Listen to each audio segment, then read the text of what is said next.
Thank you for joining us for this episode of Her Heart Speaks. Join us on the next episode as we continue the conversation with our special guest, Marsha Trice. We here at Her Heart Speaks is looking forward to having you join us.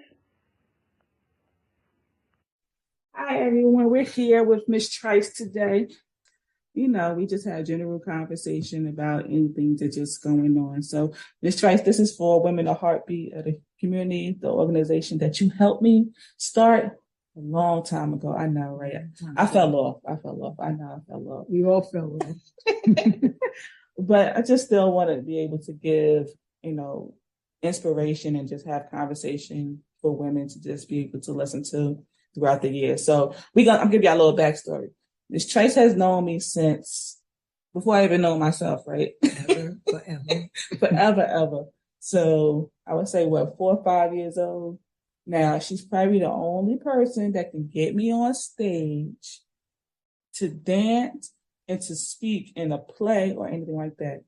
So anyone that's listening, do not ask me. It's not going to happen. I'm retired. When I left, she's not retired. I'm retired. No more dancing. No more acting on stage. So do not ask. Y'all don't ask, but I'll ask. I think I got to open the door for something, y'all. I think I need to be quiet over here. She always encouraging me to stretch myself, and I don't know. Yes. I think I'm retired, but we're going to leave that conversation alone. But, throughout the years, you think about your education process and the people that you get to know. I have to say that my elementary school years at PS 39 in Jersey City were the great foundational years, but not only as instructors, but the staff was a family. So even after I left 39 and moved from where I was living at that time, I would come back and visit. And I would always come back to the office, and Miss Trice will always just be there smiling like, hi.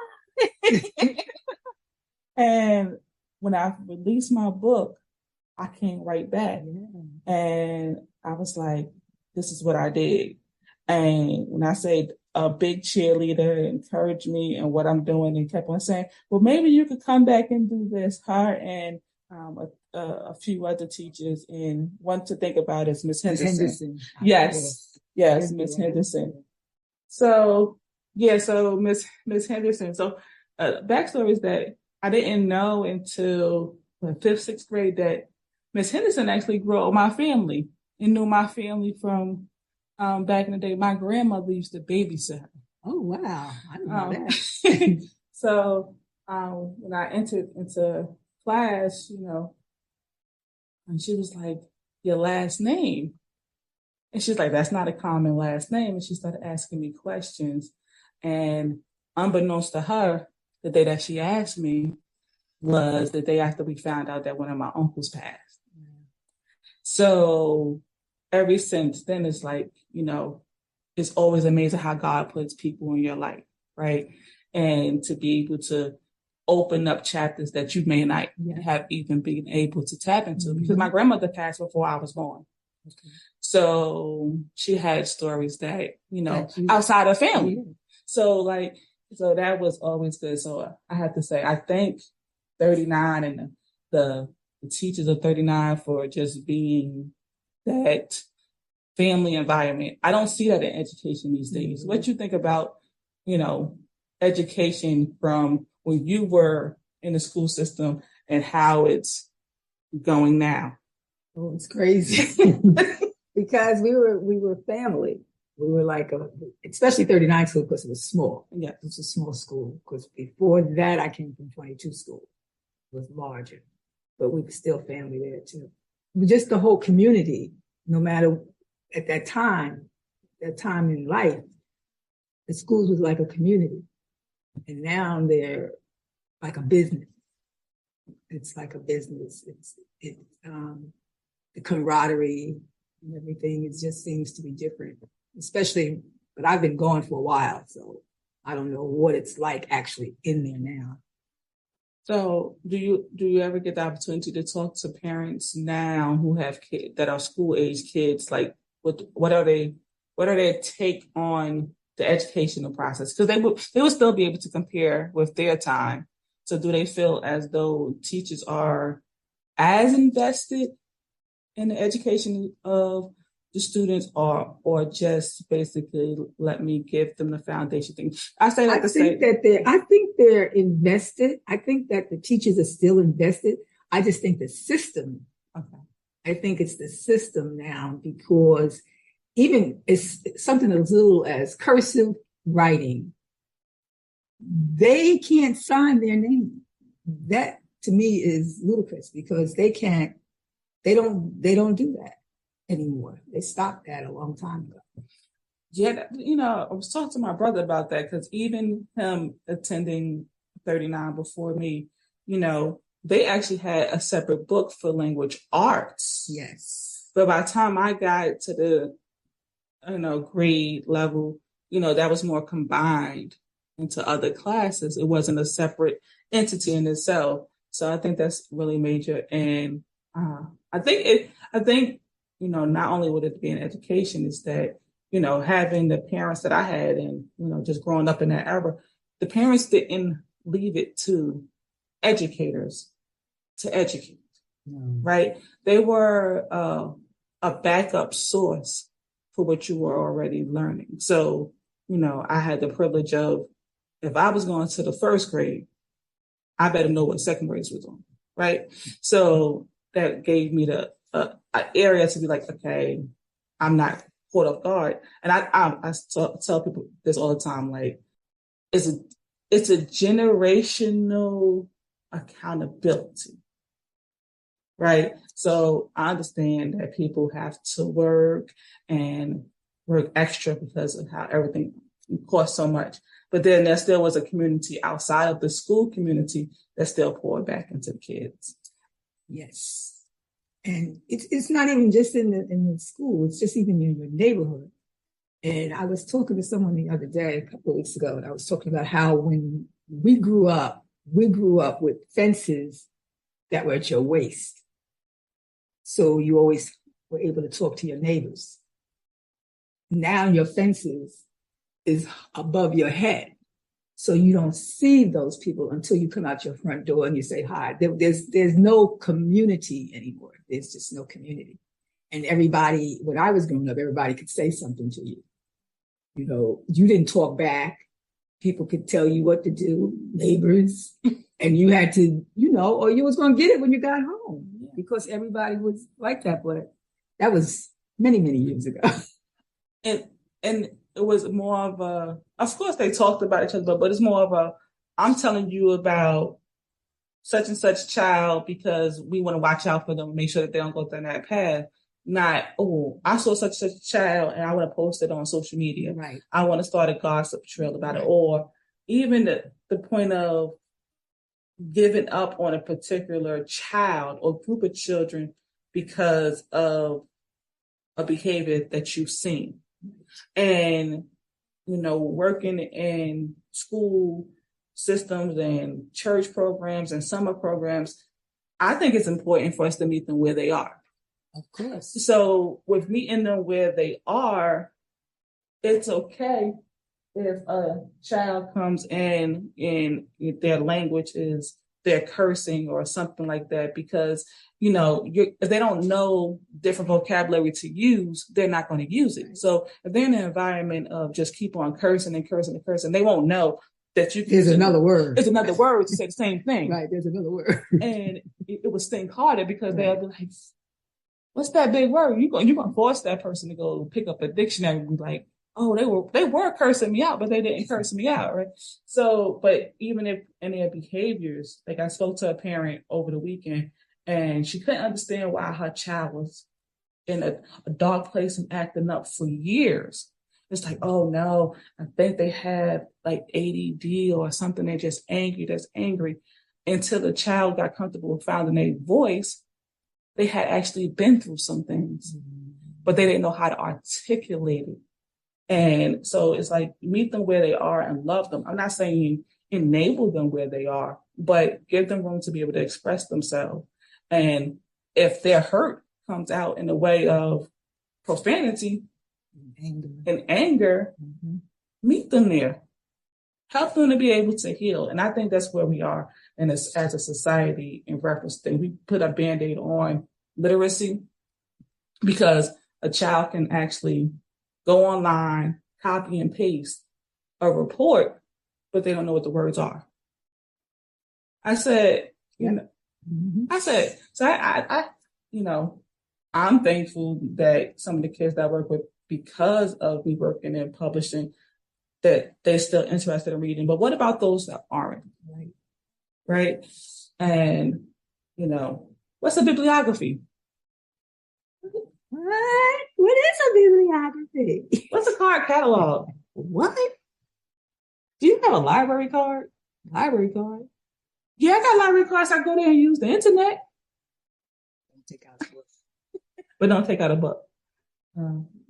I just think that one of the things that we have to invest in is giving life skills, which literacy goes into that. Being able to home ec. So I'm just home ec. Home ec. I love home ec. I like the cooking part. I wasn't too good with the sewing part, but I still learned how to make that apron and that hat.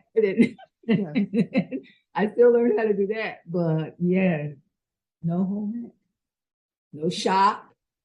There used to be the industrial arts. There's none of that anymore. Too. That's been gone for a long time. So those are things in reference to hands-on things, cooking,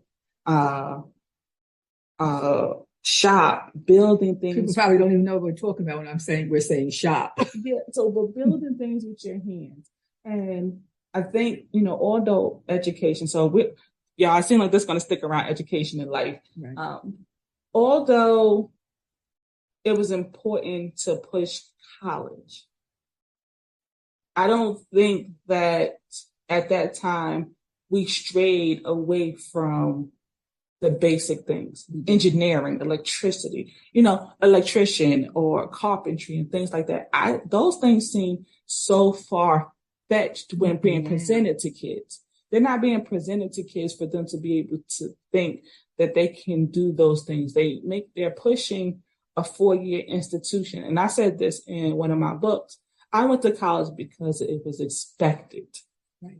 And I always love to learn different things. Like it no longer became exciting, right? It no longer became exciting because it seemed like society was starting to create what the new norm would be and stifled people's independence. Like I said before, I'm not saying people need to just run wild, but you're giving them a concrete plan.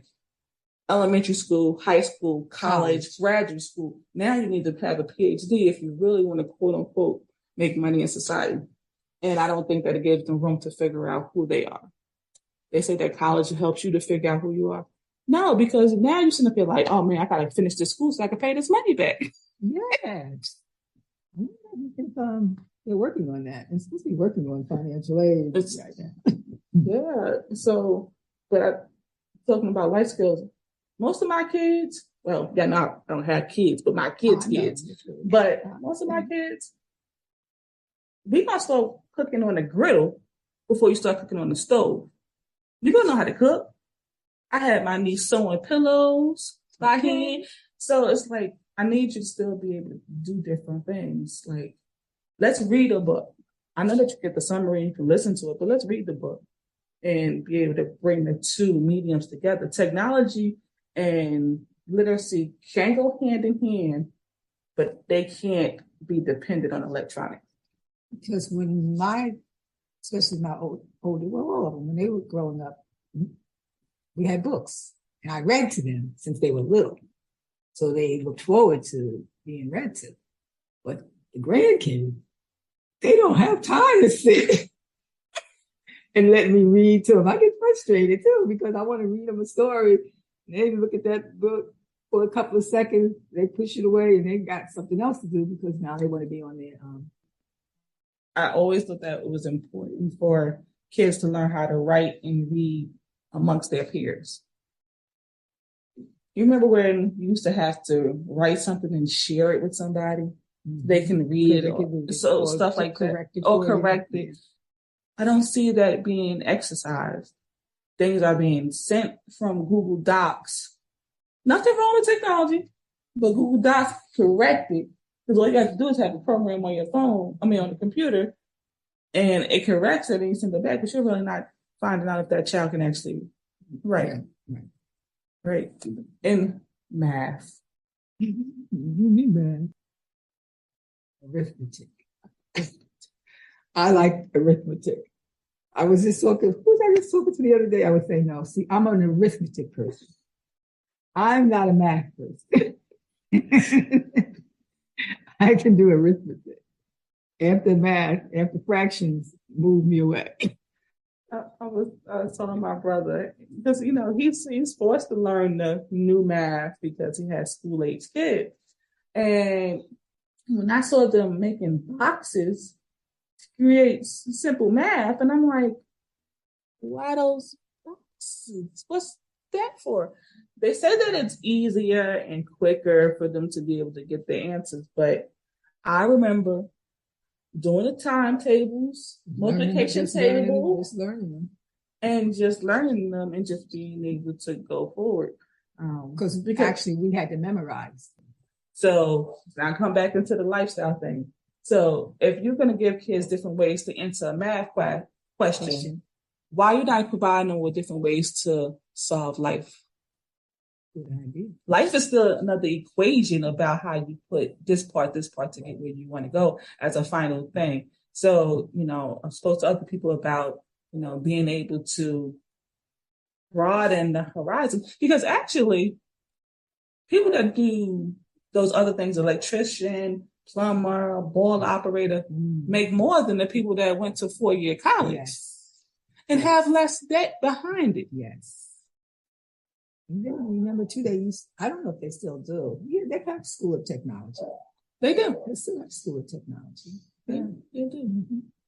Because even when I went to Dickinson, I was part of Dickinson, definitely. So we had like AutoCAD and different things like that. Although that's still technology, but it's still, we had electricity class. Like, I learned how to make doorbells and things like that. Like, I don't see it. Maybe I'm old and I just haven't really gotten back into it, but I don't see them doing the same things. Everything. I see code. Now, I adore coding. I think that everyone should learn coding. No coding. I think everyone should learn coding because we are in the age of technology, but I still think that those core things still need to be presented to people, like if they don't want to go into those things, to be able to use their hands. Because if all computers and everything broke down, we still need someone to build a house. Right. We still need someone to be able to count without a calculator on their phone or their cell phone. So she's counting with her fingers, guys. I go back to what I said at the beginning. I am thankful for those formative years being in an educational environment. Everyone doesn't have a story like my 39 story, where, the teachers rocked out with me from the beginning to the end. Like, don't teachers was hard too. I not gonna call out any names. They cared. They was hard. They cared. They wanted you to learn. They wanted you to get it. They were hard. Listen, teachers don't care whether you get it or not. Like I've heard teachers say, I'm gonna get my paycheck no matter what. Yeah. So, but I think too, I said this before, and I said this with another guest, that my generation dropped the ball with their kids that are coming up now. Because most people in my generation have young adults or teenagers and young adults. And that same core level of not only respect for others, but self-respect is not a foundation, right? Mm-hmm. So they have allowed them to get caught up in the materialism of society and not the core things that can build on those different areas. Because no way would it have been acceptable for kids to walk up and down the streets cursing around elders. And no way would it be more important what my child had on their feet than what they got on their report card. I understand parents not able to attend PTA and all those different things. That's different, but don't get mad at educational professionals at the end of the day when your kid has an F and you wondering why, or you haven't sat down to study. I've witnessed long lines, and I've talked to other people about this, long lines at book bag giveaways, but no lines at open night, right? So then it's a different aspect of how, so the priorities have shifted from the well-being of your child to the presentation of your child.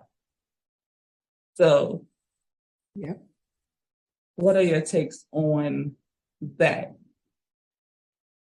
Like, do you think that there should be community classes where elders meet with younger generation to be able to talk about different things? Do you think that there should be another higher level of accountability for all parents who have school-age kids?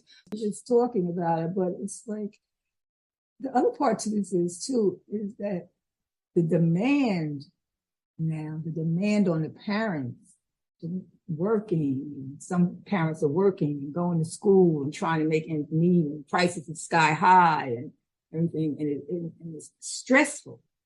So now you got that stress on you, and you have your children, and you have that stress on you too. So sometimes we have to give the parents a little break, because some of them are really trying to do the best they can, and we're all sort of falling short. Teachers are falling short. Everybody's kind of falling short because it's like a whirlwind out there. And parents really should check on their children. A lot of parents are really not checking on the children and checking the homework and making sure the homework is done. Because my day, my day is a long time ago, but my day, it was check your homework, check. The parents check your homework. So even in my day, we had community that supported that. When I say community, I mean like community programs. Yeah, they had programs. So, we shied away from that for a little while. We talked about the parents' accountability, the young people accountability, the school accountability. But what about these counties and these cities? In reference to programming. Like, we have so many different housing things being developed at a rapid rate. And even in this local city where there is different area for recreation. Where? No. Recreation for a different economic status within the city. So in the heart of the city, there is lack of programming, lack of community support from the city and the county. So what can we do, in your opinion, what can we do as those who are living in not that higher economic section of the city to be able to support those parents who are struggling to make ends meet, those students who want to do better but don't see any other options but to do, I'm not going to say wrong, but do what's the best thing to be able to survive? How can we support them? Most of the schools now, they do have those after school programs. So that's also up to the parent to put their children in them, because they do have those programs after school where the teachers will say there's extracurricular activities that they can have. Most of the schools still have that, though. They still have that extra hour after school that the children can sign up for and get learning. Do you know what grade that stops at? Probably the 8th grade. Probably the 8th grade. Yeah, elementary school. Elementary school. Yeah, not high school. Elementary. Why you shake your head? Because I know it's elementary school. It's not high school, because high school, they're in and out. Got you. But what can we do to support that? Because an hour, that's, even for the working parent, an hour is really not much. If a kid gets out of school at 3 o'clock, 4 o'clock, a parent is working 9 to 5.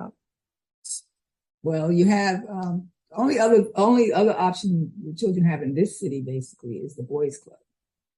The boys' club is still functioning, still going on.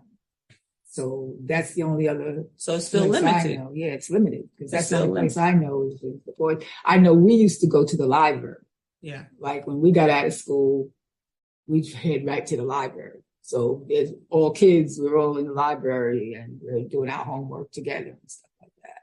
Because we didn't really have the after school. You had the after school, like basketball and stuff like that. And that was later in the evening. Yes. For the kids to come back out.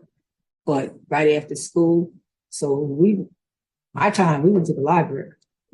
Yeah, and I do know some other programs that didn't last long because, not only funding, but parents not enforcing for their children to go, right? So I don't know. I'm trying to figure out, I had this conversation with another parent. Actually, her, Miss Tanika Williams, we talked about this, about how can we, still push for our child to attend these things. Like how can we, because it's always, what am I getting out of it? I have heard parents, when I say that I'm doing programming, when I did programming for the teenage girls, that what are they getting? Like, are you giving away something for them to be able to show up? But it is a given. I guess I don't know. That's where I'm lost at. Yeah, well, give them what? Where you're giving of yourself, you're giving them opportunity, you're giving them knowledge, but they want something tangible. Yes. Give them lunch. give them give them a snack. Give them like a dinner or whatever. So if they're going to be there a certain time, then I guess feed them. Yeah, we did feed them. But I don't know what else are they looking for? Most of the time it's in reference to getting something tangible, like you said, like either it's some type of giveaway or something like that, where they would actually leave with something else, and that's all they're showing up for. So that means that their mind's already, tuned out from what is actually going on. We could talk about this forever, Ms. Trice, about the different things, but ultimately all I can say is we got to pray about what's going to happen, because I tell my mother all the time, she has hope, because, some people in my generation still got a little bit of sense, but what's going to happen to me? I don't know what's going to happen to you. I think what's going to happen is that everything is going to be in divine order. Yes. I think it's going to, I think what you're doing is great. I think you hit the community. You're one of the people that hit the community, So if we could get more people like you to get involved, I think it'll go. I think it'll get okay. I'm prayerful for that. We continue to invest in our future, and I say to anyone that's listening, meet these young people where they are. We don't know what they have to endure, especially educators. Especially going into this new school year, do not just discard the student that you feel that is a troubled student. That may not be necessarily their story. They may be going through different things. You got to think about what these kids witness before they get to school, while they're walking to school, when they get home from school, what's going on throughout the night in their communities. You can't be angry, or what's even happening in reference to their rearing. So don't just discard them based on what you see.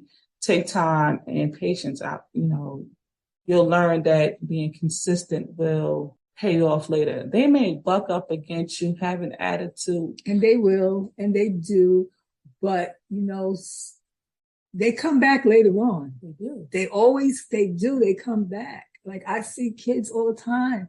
One was walking down the street not long ago, a couple of weeks ago. I was throwing something out and she came to pick it up.